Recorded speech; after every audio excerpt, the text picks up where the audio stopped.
midnight morning. This is Victor again.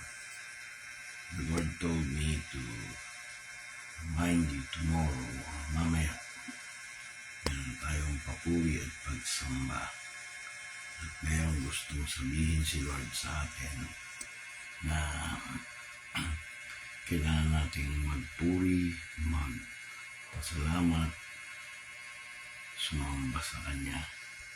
Kung meron man darating sakuna, hindi tayo madadamay physically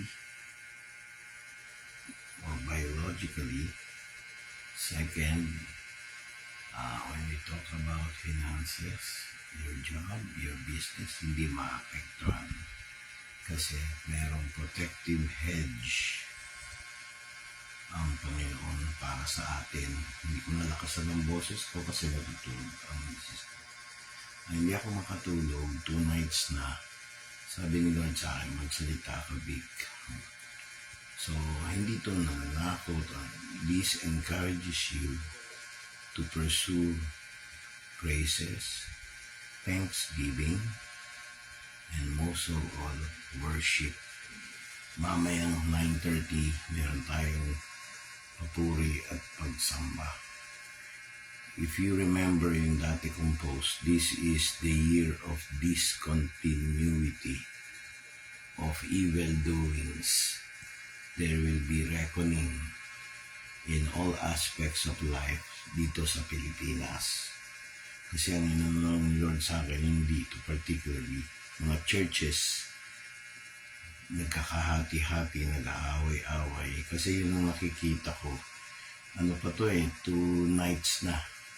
Sinabi ni Lord sa akin, pag-pray ko yung mga churches na kilala ko. Kasi yun lang sakop ng aking assignment sa Panginoon. Ipag-pray lahat ng churches na kakilala ko.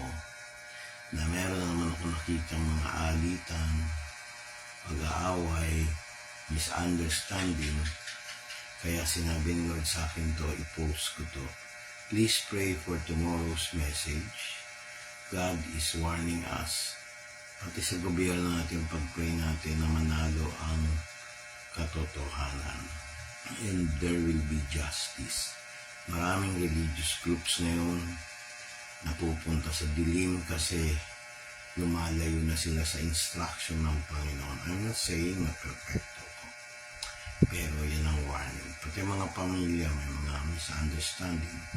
Pag ikaw ay mostly misunderstood, ikaw ay talagang isang sign na you are a prophet.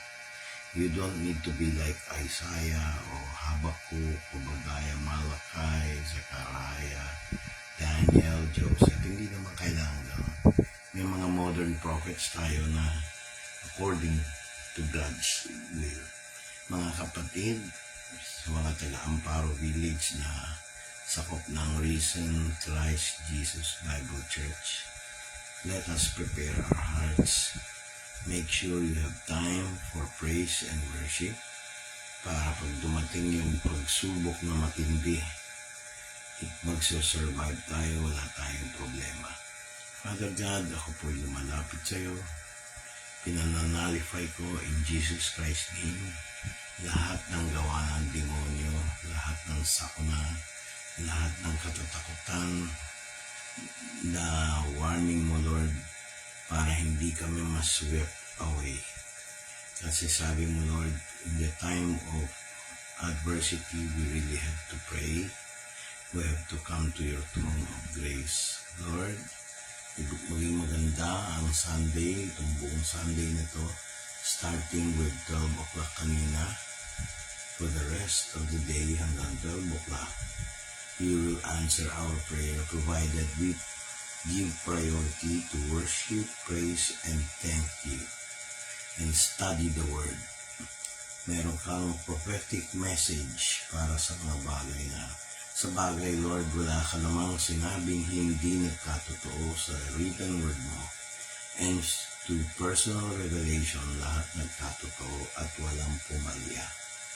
God bless, Lord, di mga nakapanood ng video nito. I know God is not or never slept. God is always in control. the only way to wake him up is, literally when you say wake him up, is to get his attention. Lord, protect us, provide for us, promote us, as well as guide us in every decision that we do, in every action we do, will be accordance to your will, and your will be in accordance to us, because your Holy Spirit speaks within us. Remember the blood of Jesus Christ and His resurrection, Lord, in our hearts when we receive you as our Lord and Savior. Regardless of religious affiliation or organization we belong, what is important is not religion, but relationship with you, Lord Jesus Christ. Amen. God bless po. See you at our worship.